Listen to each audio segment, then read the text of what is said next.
내 집 마련하고 싶은 사람이라면 반드시 알아야 할 것. 이거 모르면 내 집 마련 못해요. 과연 어떤 걸까요? 바로 내 집 마련 과정입니다. 내 집 마련을 하기 위해서는 부동산 매매 계약의 과정을 알아야 합니다. 일단 부동산을 사기 위해서는 임장이란 걸 다녀야 되는데요. 임장? 이게 뭐지? 임장이란 부동산을 사려고 지역을 돌아다니는 것과 부동산을 방문하여 집의 가격 및 학군, 인프라, 교통, 분위기 등을 알아보는 것을 말해요. 발로 걸어다니면서 부동산 보러 다니는 거여서 발품 판다 라고 이야기하고요. 컴퓨터로 어떤 집 살지 네이버 부동산을 찾아보거나 다양한 어플을 활용해서 보는 것을 손품 판다 라고 하지요. 이렇게 임장을 다니고 나서 마음에 드는 집이 생기면 부동산에 가서 계약을 하게 되는데요. 사실 집 사본 적이 있는 2030이 얼마나 되겠어요. 그래서 제가 지금부터 부동산 사는 법을 알려드리고자 합니다. 부동산을 사려면 부동산 매매 과정을 알아야 한다고 했죠. 부동산 매매 과정은 가계약금, 계약금, 중도금, 잔금 이렇게 이루어지게 됩니다. 각각 뭔지 하나씩 살펴보도록 해요. 가계약은 정식으로 계약을 하기 전에 임시로 맺는 계약을 말해요. 내가 사고 싶은 집이 생겼으면 그 집을 누가 채가기 전에 찜해놓는 거죠. 그럼 얼마를 내는지 궁금하신 분들이 있을 텐데요. 사실 정해진 건 없어요. 그냥 지갑에 있는 돈을 넣으면 돼요. 일반적으로는 만약에 4억짜리 집을 산다고 하면 계약금은 4억의 10%인 4천만 원이니까 가계약금은 그 계약금의 10%인 400만 원 정도 내면 됩니다.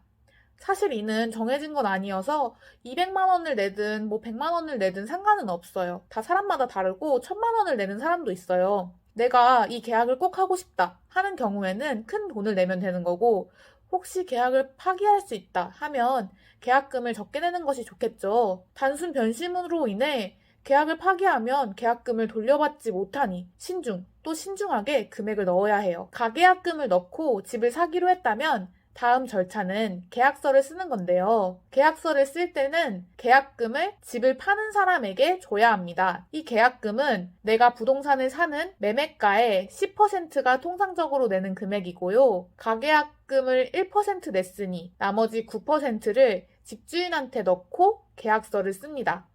만약 이 단계까지 진행되었는데 집값이 오르는 상승장이라면 집주인은 집을 팔고 싶지 않을 텐데요. 이때 집을 파는 사람이 계약을 파기하려면 계약금의 2배가 되는 금액을 돌려주어야 합니다. 계약금의 2배를 돌려줘도 집값이 더 올라갈 것 같으면 집주인은 계약을 파기하겠죠. 이때 배를 배상해야 한다 해서 배액 배상이라고 표현합니다.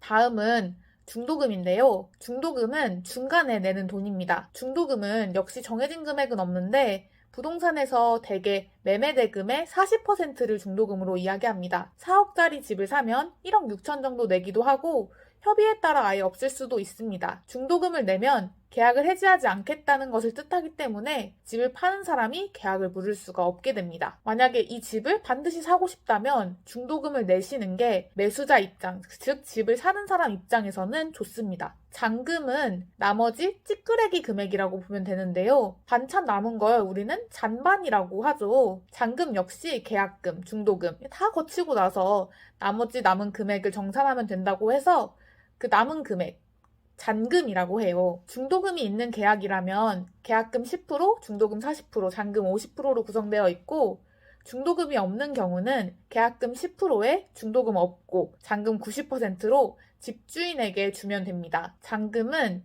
소유권이 이전되는 날, 주택의 취득, 양도일이라고 하고요. 잔금일 또는 등기, 부동산을 가지게 됐다고 이제 기록하는 그 접수일 중 빠른 날이 내가 이 주택의 주인이다 라고 인정받게 되는 날이에요. 그래서 계약금을 쏜 상태에서는 청약에 있어서도 무주택자 신분이 유지되기 때문에 잔금일 전까지는 청약을 무주택자로 선택하여 신청할 수 있습니다. 지금까지 내 집 마련을 하기 위해 꼭 알아두어야 할 부동산 매매 절차에 대해 알아보았는데요. 영상이 도움이 되셨다면 구독대달, 구독, 좋아요, 댓글, 알림 설정. 지금까지 새벽의 뜸별이었습니다. 감사합니다.